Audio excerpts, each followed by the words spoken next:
had an introduction like that before in any of the 40-odd party meetings up and down the country that I've spoken at before now. So thanks very much. I'd obviously like to thank Blackburn and the North West region for having me up here this Thursday evening.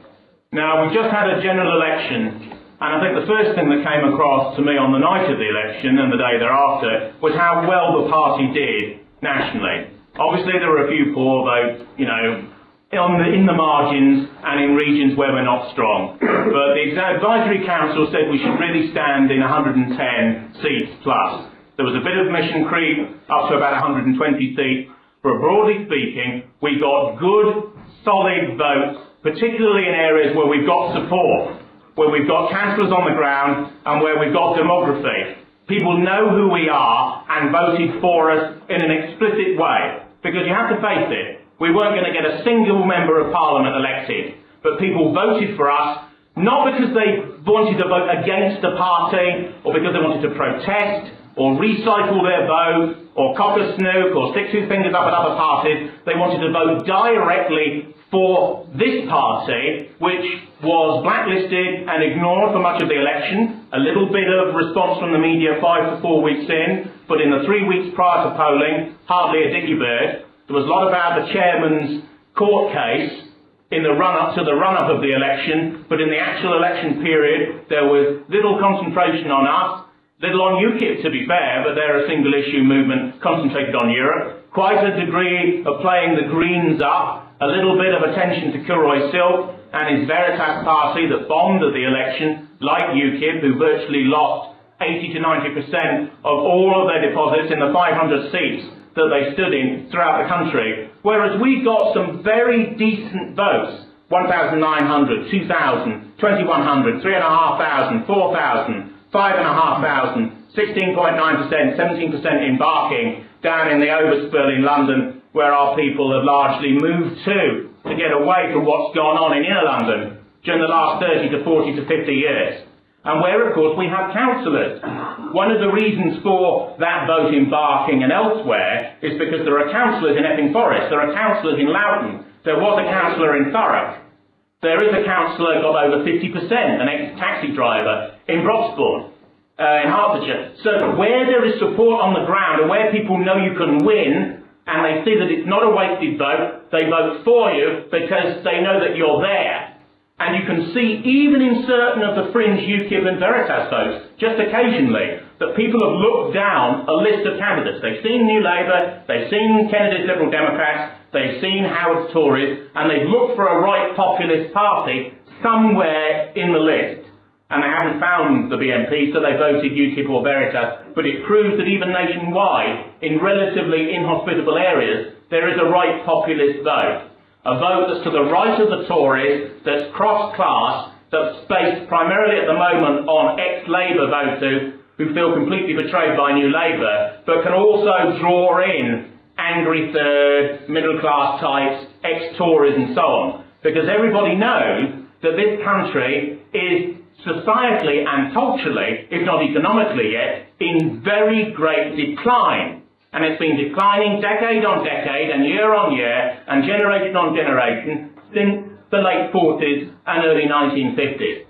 Now, Blair's in hospital at the moment, apparently, with a slit disc.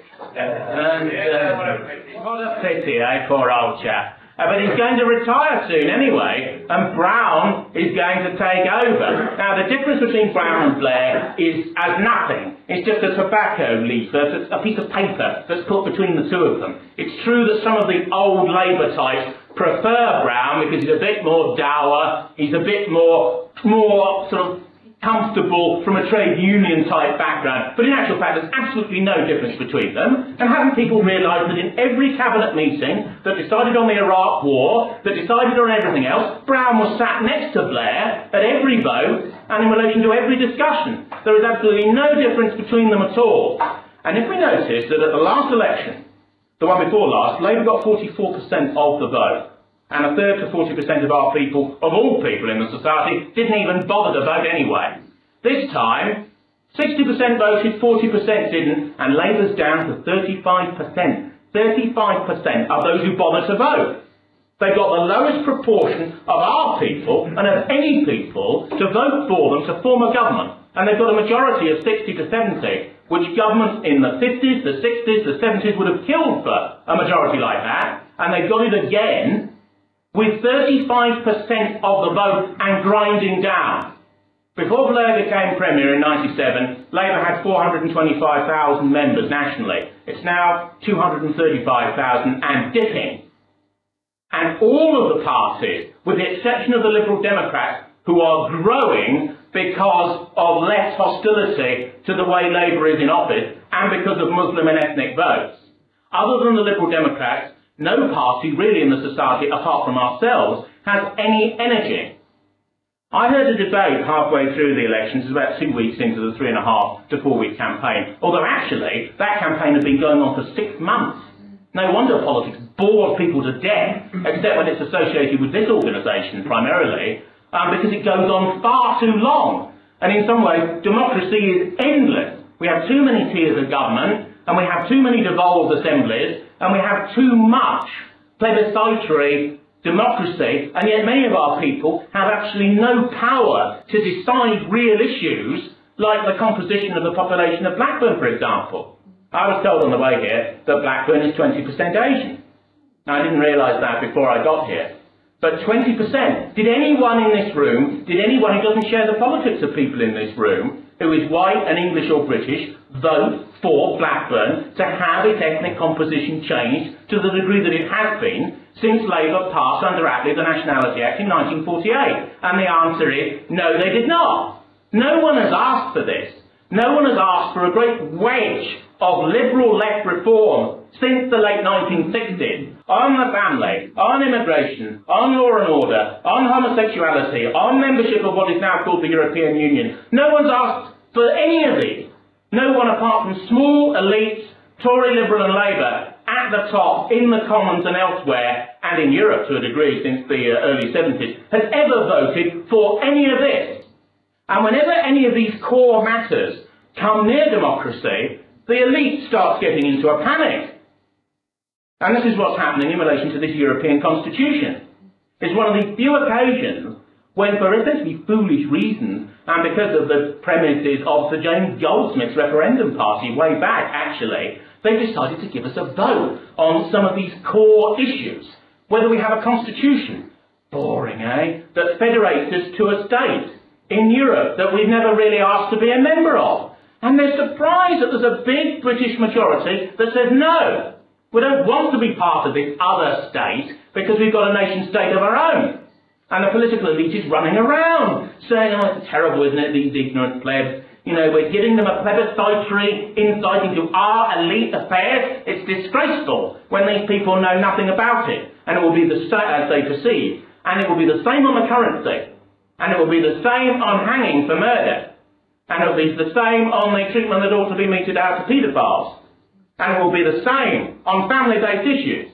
And it will be the same in relation to the mass ethnic demographic changes which have occurred in the society since 1948. On all of these issues, you have a gulf between the population and the elite. Occasionally, there were people in the elite who were lightning conductors for sentiment from quote-unquote below. Alan Clark, Enoch Powell, a few others. But essentially, they have gone. Although each election every 4 years, the Tories try to reconnect with an element of their electoral base to get them out on the night, and with a part of the general population.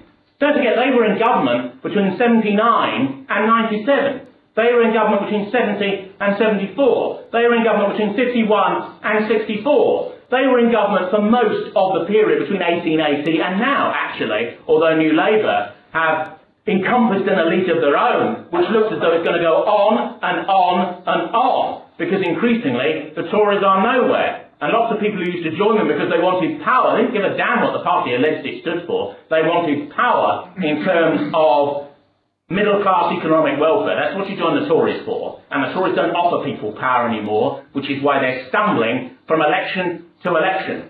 They put on 30 seats, and their own tame media, the Express and the Mail and so forth, said it was a great triumph because they weren't devastated. A great triumph to keep your vote from 2001 going back to 97, to get your core vote out, to not put on one more vote, and to remain flatlining where you were.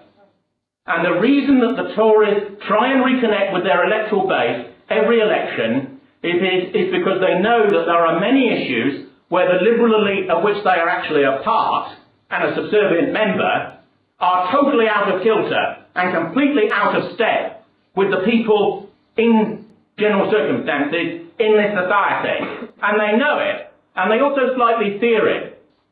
Because the one thing that prevents all of the votes for the BNP, upwards of 200,000 at the last general election, upwards of 800,000 plus at the European elections, from translating into seats in a national parliament, is the absence of a proportionate system.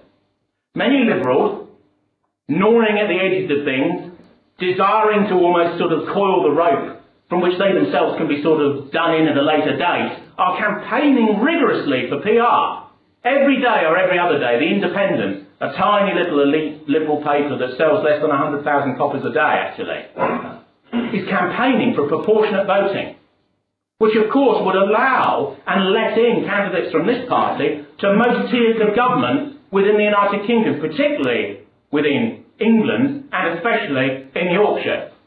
One of the reasons I understand the Yorkshire Post is so anti this party is because there's a big bedrock of vote there that can get people in at local, district level and can even begin to get up to 10% plus in many Westminster constituencies. Halfway throughout the election campaign, Radio 4 had a debate amongst various sort of political scientists, journalists, commentators and others. And one of them said, why is the turnout so low? Why do people hate politicians so much? Why is there so much indifference? And why are people bored rigid with this election? And a few of them shuffled uneasily in their seats, this bloke had a few, And they said, look, we've got the system that we have. People feel betrayed by Blair's government. And people said, oh yes, but there's always the danger they can vote for these right-wing populist and anti-immigration parties, They didn't specify which party, UKIP, Veritas, but in a sense they're really talking about this political organisation. They can vote for them, and one of them pipes up instantly, well, thank God we haven't got PR. Because the Westminster village election system of first past the post corrals everything into the Tory and Labour areas. It always used to be the case that a wing of the Labour Party was actually socialist in belief. And a wing of the Tory party did have certain patriotic views, but both of those phalanxes have gone. They've completely gone. And the reason why a third to 40% of our people don't even vote, and the reason why people are sort of feel trapped into voting for the big blocs, and many people vote Liberal just to protest. My father votes Liberal. He said, I don't like the other two. You're an extremist, he tells me, and I don't like the other two. And I say, well, Dad, why do you vote at all then? He said, well, I said, look, the Liberals want to decriminalise A, B and C category drugs. He said, I don't want to hear that. And I said, they want sex education for 5-year-olds and above in primary schools. He said, I don't want to hear that. He said, they want to adopt the euro and get rid of pound sterling. He said, do they really? I said, well, you're voting for those. And he said, oh, you're just a troublemaker. And I said, why don't you vote Tory like you always used to? He said, oh, no, I'm not voting for Howard. I don't like him. And I said, oh, okay. I said, what about Brown? Because you really vote Blair, get Brown. He said, no, I couldn't tolerate communism. So I said, Kennedy's Liberals are slightly to the left of New Labour, actually. He said, it's also complicated. He said, I just can't stand it. I said, well, maybe you shouldn't have a vote anyway. Dangerous thoughts, And he said, well, maybe I shouldn't. We fought in the war for a vote. And I said, yes, you did, Dad, and now you're going to vote Liberal Democrat. And he said, but you don't want homosexual marriage? You don't want a federal Europe? Kennedy was the only leader of a representative party in Britain who said mass immigration is a good thing. You never hear New Labour leaders, although they endorse it completely, say so too blatantly, and the Tories say, come on in. Everyone can come in and work for the minimum wage as labour and capital moves around the world in a global system, but we don't like it, and there are these appalling asylum seekers. Have you seen the cover of the Mail today? But the Liberals say, it's marvellous, it's wonderful, it's humane, It's what we voted for when we set the UN up. It's everything we ever wanted. But you vote for them, Dad. You know, you feel free to do so. But many people vote Liberal because they can't stand the other two blocks. My experience of this society is that there are fewer hardcore Liberals than there are hardcore patriotic people. You find in your own lives people who really think political correctness is a good thing. Yes, you know, who really think race awareness courses and sexual identity courses for civil servants and related bureaucrats are good things. Who really think that policemen in the Metropolitan Police should be sent on these sorts of things, and we are paying for all of these things. You never find them.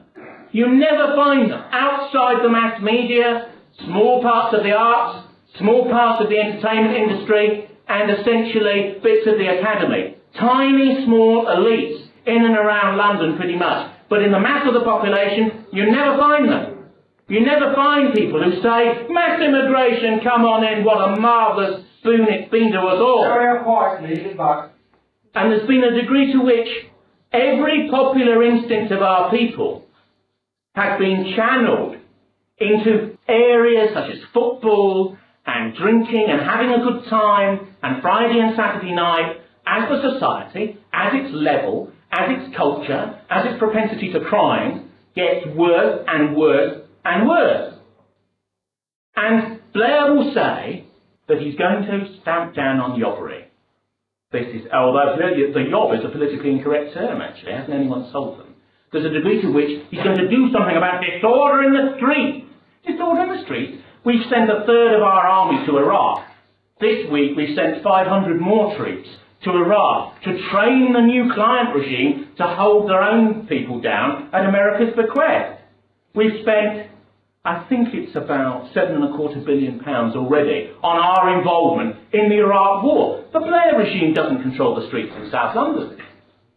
It doesn't control the streets in South London, but we have sent a third of our army and a quarter of our tanks to Basra and southern Shia Iraq to control that situation.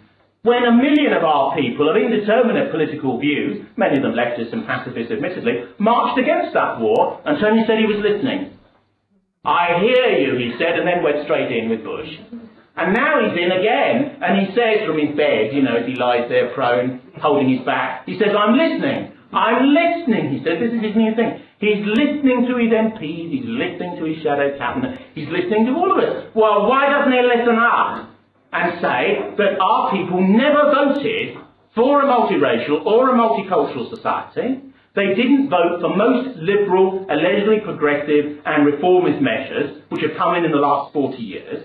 They didn't vote for the criminality, which increasingly in the cities and elsewhere resembles the United States. 77,000 in prison now. And yet, prison quite clearly does not work, does it? It doesn't work. We're going to have 3 categories for murder now, like in America up to a degree, sort of A, B, first and second degree homicide, and then a manslaughter residual category. There used to be a time, you know, in this country when a murder, particularly a sexual murder or a murder of a child, for example, was absolutely shocking. Absolutely shocking. It would convulse the media for weeks, if not for months. There's a murder a week in Bristol. There's a murder a day in London. There's a murder every other day in Glasgow. It's become routine. It's become routine throughout this society because drugs are everywhere, criminal gangs are everywhere. Because a psychopathic paedophile went mad in Scotland about 10 years ago in Dunblane, they banned handguns all over the country. And we can't even have our Olympic and Commonwealth teams train with handguns. They had to go to the Channel Islands, France. They had to go to the Republic of Ireland. There are 1 million illegal guns in the possession of criminal gangs of multiple ethnicity since that came in alone. And many of those weapons have come in from Serbia and the ex-Balkans. They've come in from Northern Ireland as the paramilitary groups have got rid of their old and spent gear. And they've also just been replicas and all sorts of other things that have been stolen and adapted and used in various ways. And the reason that we have so much trouble and so much criminality and so many youth problems on the streets, and everyone sees it. People privatise themselves. If they've got money, they live behind walls, they live behind grills, they have private estates, They have things that you have to press multiple buttons to get into the corridor that leads to another one that leads to their flat somewhere up there, but they can all see it. Everyone, from the roughest estate to the Albany in the centre of London, they can all see it as the tide either laps around their door or comes nearer to them. And the reason that we have so much of it is because there is no discipline and no order in the society, and the police are now firemen. If somebody's bleeding in the street and there's glass around their head, they'll come. And they'll come when it's over.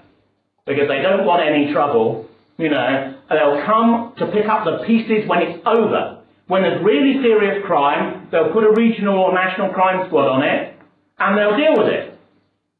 Quite close to where my family lived, actually, there was quite a notorious case recently, where 2 girls were abducted, and gang raped, and tortured and killed, or one of them was killed, and dumped in a park in the Thames Valley to the west of London. Now, they put the regional and national crime squad, our sort of sub-FBI, or FBI in the making on this, and they got this gang, Islamic gang, of multi-ethnicity, some of them are Albanians, who are from South London. They got them within a week. But this was part of which believed gang-related violence, because one of the girls was living in a hostel that had been firebombed by this group the week before. So obviously something is going on. But this proliferation of criminality around drugs, particularly around crack cocaine, is happening in towns and in cities and in provincial centres, including areas of the country where habitually it's not really necessarily thought that that sort of thing goes on. But it is going on because it's spreading out of London, it's spreading down from Birmingham, it's spreading out of cities in the northwest. It's been here for a long time anyway, in the centre of Manchester and in other zones. And it's because our state has lost its grip. And it's lost its grip because it's intoxicated with ideas that mean you can't keep certain tendencies in society down. Because you have to be tough-minded about the nature of human nature. Labour MP, I can't remember his name now, the one who's influenced by certainly Anglican and socially Christian ideas, said that for the first 2 terms of Labour's government, from 97 to just about now, Labour had a naive view of human nature. That human beings are naturally good. This is called the Pelagian belief in philosophy. That human beings are naturally good. And that all you need is to change a few structures and spend a bit of money and consult the community. Well, the truth is that human nature is not like this, and it has never been like this. And you have to have structures of order and discipline for people. You have to give people a space. Our people always demand the right to say what they think and within limits be who they are. And that's being restricted on all sorts of other fronts now, coming from a different direction. But there is a low-level degree of chaos now in this society. And we have a situation where the bulk of the citizenry are between the state and armed gangs. The only people who are armed in the society are semi-organised crime and the state. Everyone else is in the middle. Waiting, hoping problems won't afflict them and theirs, because we'll be all right. And as many people in my father's generation, without personalising it through him, and people slightly younger say, I'll be dead in 20, 30 years. I hear this all the time from people. I won't be here to see it. I won't be here to see it. I met a chap who's a moderate Republican recently from Ireland.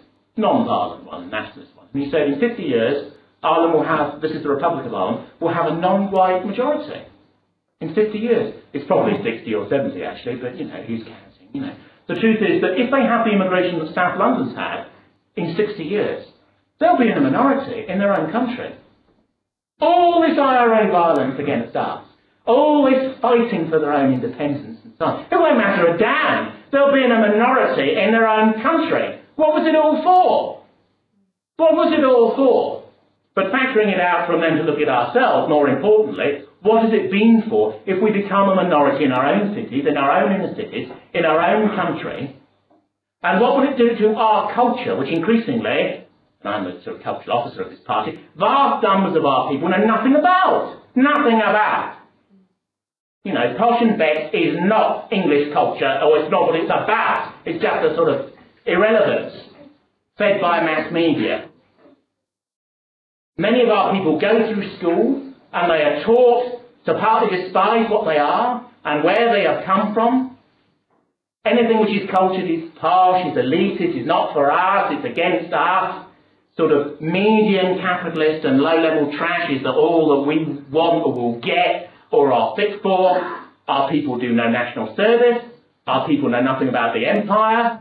Many of our people know nothing of our great musicians and artists and writers, and even prior political leaders. A quarter of all school children doing government in school from 14 to 16, government, can't name the party in power, New Labour.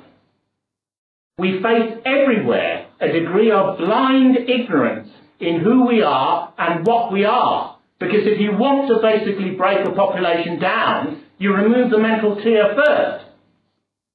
Because then people are adrift and are aimless and are wandering about. And that's why politics bores them.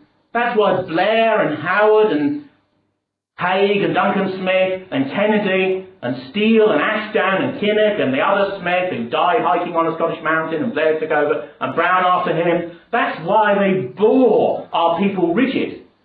There's almost a sort of manic depressive element to many of our people. I know loads of Labour voters and they hate Labour and they voted them back.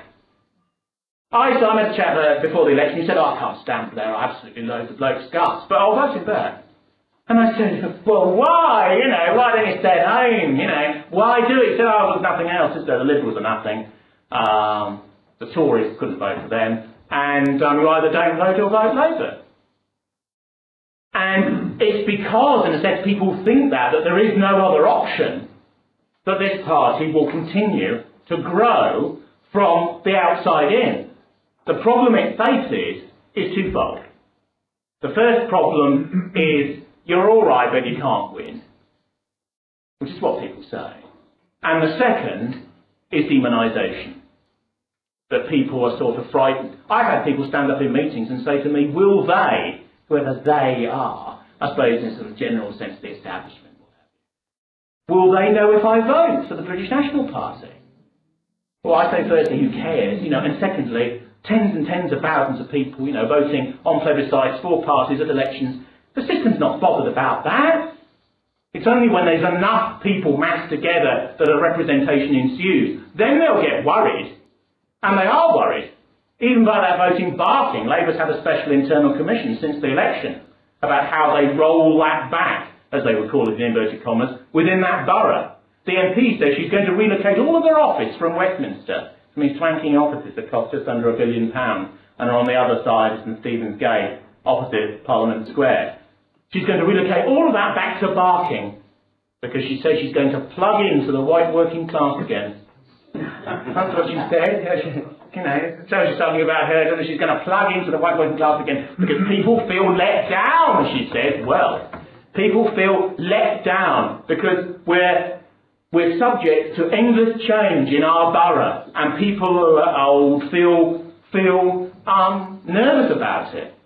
And the BBC did a vox pop. They went out into the streets of Barking and people said, no, I never voted for them. Quite clearly lying. They got some Irish chap who said, oh yes, I voted National Front.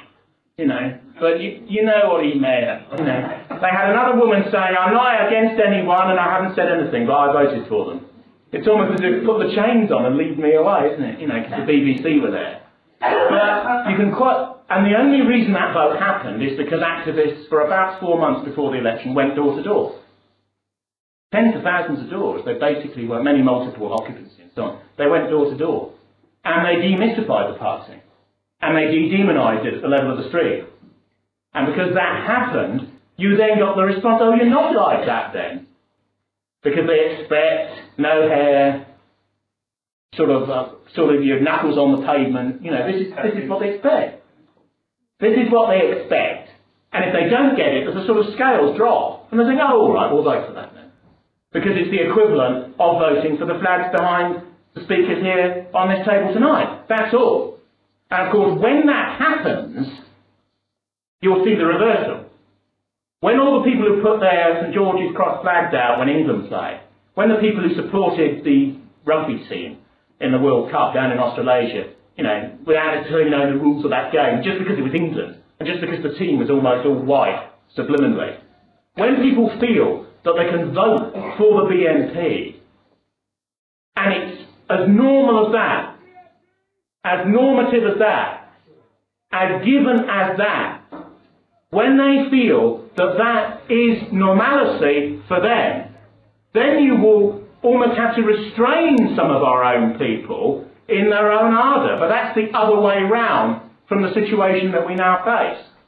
Because we face a population that's coward, that's slightly afraid, that's traumatised by the attention of mass media, that when they're not with people they know look behind them slightly before they make a dangerous or illiberal or politically incorrect remark. It's remarkable, you know. People who know nothing about politics, people who couldn't name you half New Labour's cabinet as if that's of any importance, they know what political correctness and incorrectness is. When they make a remark of some sort which they think is a bit iffy, you know, at work or with somebody they think ought not to know where they come from politically, even in just a moment, they'll look behind them. And even if they don't look behind them physically, they're doing it mentally and morally and emotionally. And this is a country that once ruled a quarter of the world. And our people are frightened, except in certain gatherings and in pubs late at night and with their own family, to say what they think about how their cities and towns have changed since 48. About how there are at least 6 million plus non-whites in the country. It's at least 10% now. Whatever the statistics, whatever the last census said and didn't say, that's the fact. Just look around you. And we have a situation now where Blair sees no problem. Blair sees no problem in what has happened.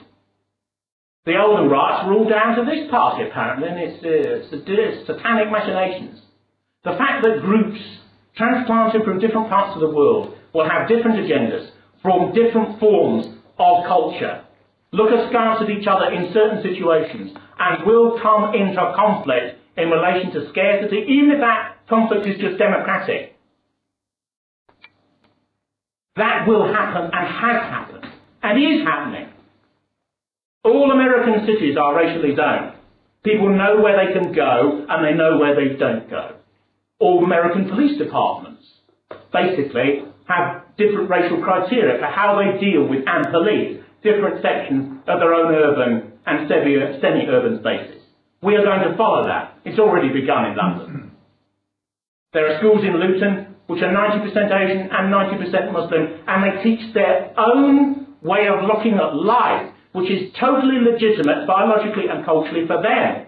But it's not legitimate for us, and we never wanted it in our country. And we never asked for it.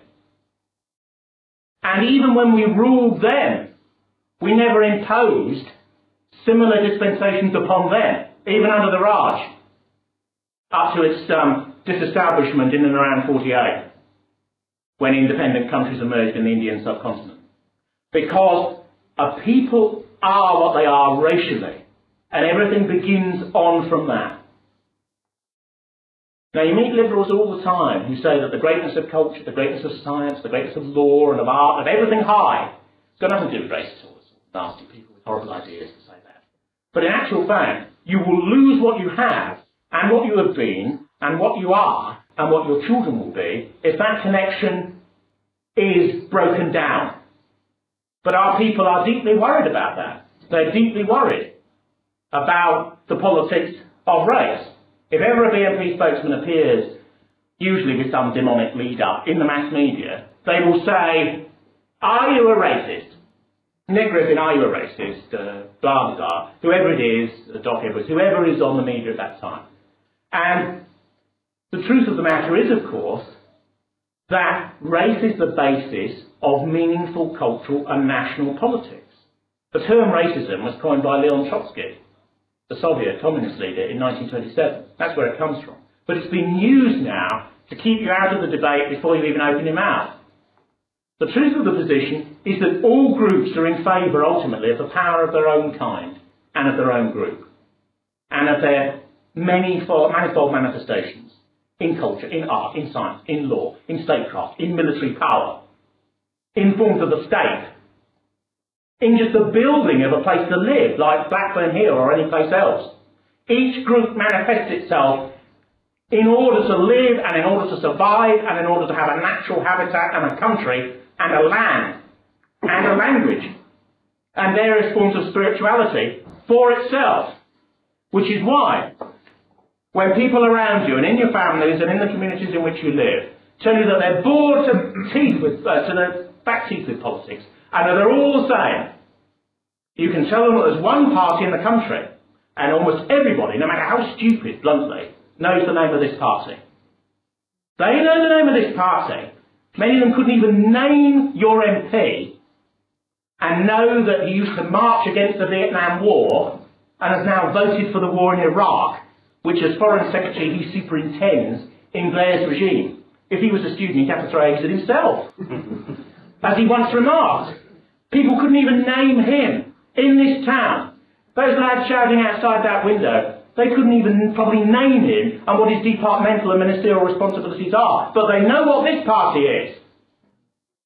They actually know what this party is. And why do they? Because it's the opposition to straw and easy material, to what he represents in Blackburn and elsewhere. It's the opposition to liberalism, to drift, to mass criminality, to homosexuality as a fake marital union, to mass immigration and the loss of our cities, to the denigration of our past, to merging our state into a nation state in Europe that we don't wish to be part of. Although we wish no ill to white people living in Europe, but we wish to govern ourselves. And even the lads outside, for whom politics is sort of a football chant, know that this is the party that ultimately stands for them, is the opposition to that which exists and governs us now, and is gradually, painfully, slowly coming in from the margins of the society towards the centre.